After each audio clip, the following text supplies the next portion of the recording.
would be the end of NATO.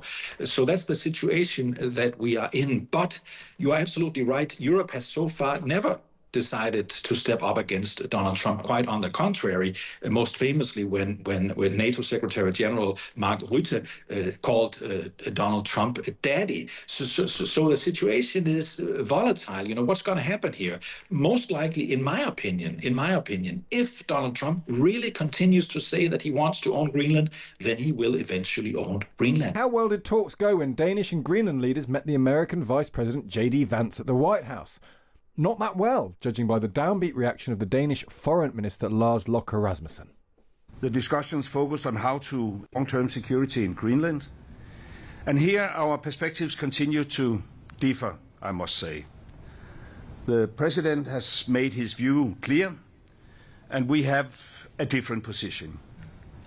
We, the Kingdom of Denmark, continue to believe that also the long-term security of Greenland can be ensured inside the current framework. Yeah, David Trads is a Danish political commentator who's worked for years in the US. David, morning to you. Morning. There's lots of diplomatic speak going on, not from Donald Trump, it must be said. They've said it's constructive, but frank exchange, which means they don't agree. Donald Trump is still talking about conquering Greenland. If Donald Trump continues to do that, does it become an inevitability, do you think?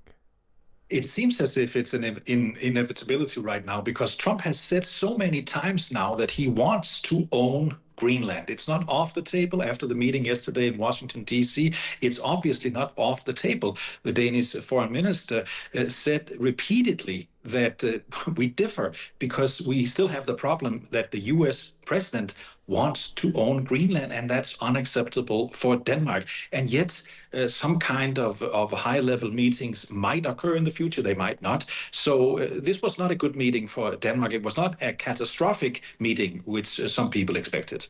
The US is richer and more powerful. Greenland is closer technically to North America than Europe, I think. Is there a case it would be more prosperous if it had more formal links to the US?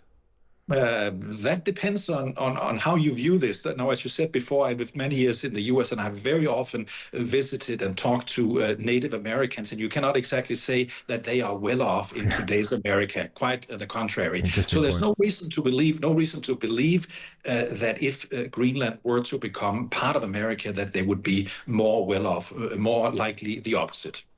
Denmark's had a claim since 1721, but we are talking about a colonialist exercise. These are not indigenous Greenlanders we're talking about. We're talking about Danish people linking themselves to the island. Is that enough of a moral case that Denmark has, just to begin at the beginning, in your view? Well, of course, Denmark was a colonial power in Greenland for about 250 years before we started the process in which Greenland becomes more and more independent. And I think it's important to note that, of course, Denmark have made even very big mistakes during the colonial times. But today, if you look at opinion polls in Greenland, then a very vast majority of Greenlanders prefer by far to be part of the Danish kingdom as opposed to becoming some part of America. Only 6% in a recent poll said that they would prefer to be part of America. So even though there is a case that Denmark has behaved like many colonial powers, if not all colonial powers in a bad way, then Greenlanders still prefer to be part of the Danish kingdom as opposed to American. Is there a democratic way of settling this? I don't know if this would work with Trump, and I don't know if this is even possible, but would it be possible to say, okay, you've made your case that you want Greenland. Denmark's made its case it wants Greenland. Over to the Greenlanders. Let's have a straight referendum. US, Denmark, or another option perhaps as well. Would that be possible, and B, would that answer Trump? I have no idea what Trump might be happy with, but what we can say pretty obviously at the time is that about 75% of the members of the Greenlandic parliament, they do not want to be independent as in this very moment. So I can't see how it would be possible in Greenland to suddenly have a referendum like that. If they had it, most likely it would be a big no to President Trump. Would President Trump be happy? I think the other day he said it in the most specific way so far. He said it's psychological. It's better to own a country than it is to have even a long-term lease or a very nice agreement. Trump wants Greenland, and that's Denmark's problem, because let me just compare numbers here. Denmark is very small. The U.S. is very big.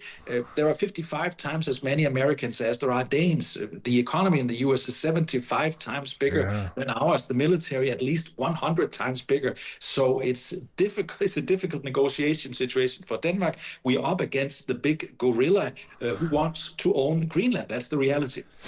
Just find out what I don't understand in all of this is that how can this end? Because clearly Trump could roll American troops into Greenland, but it's a NATO country and Denmark's a NATO country and we're all allies together here in Europe. It would be outrageous if he did that. But Europe has shown no willingness to stand up to Trump really in any material form over the last year or so. So what is that? I mean, are we even crazy to talk about this? I mean, I can't see how this ends other than ultimately Denmark saying, OK, you can have it. Well, the Danish prime minister said the other day that if it were to happen that one ally in NATO would attack another ally, then it would be the end of everything. It would be the end of NATO. So that's the situation that we are in. But you are absolutely right. Europe has so far never decided to step up against Donald Trump. Quite on the contrary, most famously when NATO Secretary General Mark Rutte called Donald Trump daddy. So the situation is volatile. You know, what's going to happen here? Most likely, in my opinion, if Donald Trump really continues to say that he wants to own Greenland, then he will eventually own Greenland. Those are the facts, because with Denmark, I mean, you said he could send troops to Greenland. All he had to do would be to send maybe 2 soldiers to Nuuk airport, and then that was the end of it, because of course Denmark or the European allies could not fight a war against the US. That would be impossible to think. No, it would just be they'd have to back down, wouldn't they? And Trump knows they'll have to back down, so we probably end up with this inevitability point. It's so interesting, this, because at the one hand level, it's absurd. But on another, once you get into these two positions, there only seems to be one way out, doesn't there? David, really interesting to talk to you. Thank you for joining us. Thank you. That's David Chad's Danish political commentator. And when you put it in those terms, it goes from being the absurd to being a sort of a strange, probable reality. Yeah, it's a situation. I mean, what I find fascinating at the moment is how far Donald Trump is stretching himself when it comes to international affairs. Such a good point. I mean, you're talking there about Greenland, very real situation. You know, he's made the comments he's made. He's not backing down. They're having meetings about it.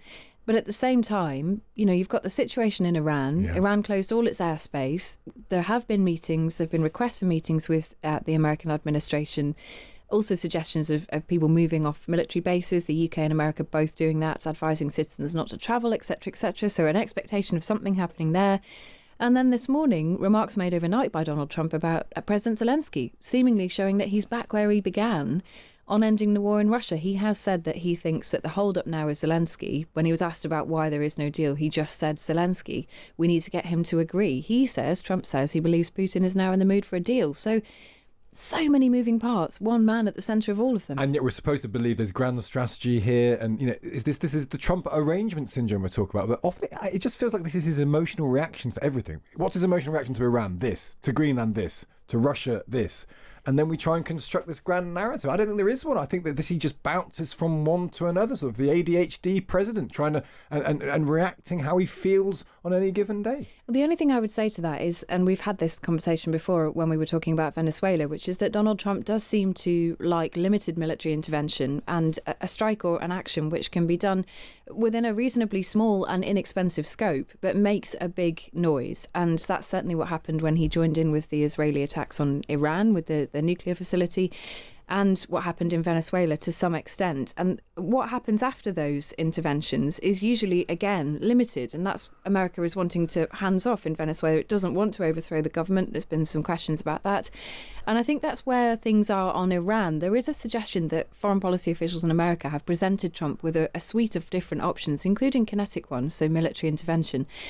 But the suggestion is you really don't want to get bogged down in this. No. And that's what the MAGA lot have always worried about, forever wars. And that's what Trump said that he absolutely would not do. Yeah. And so the difference here is how willing is he to get himself entangled in something which could go on for many, many years and be very complex and not something America is going to be able to solve. Yeah, although he's in Venezuela now, we don't know how he's going to get out of that. At some point, he'll have to make some sort of decisions on that.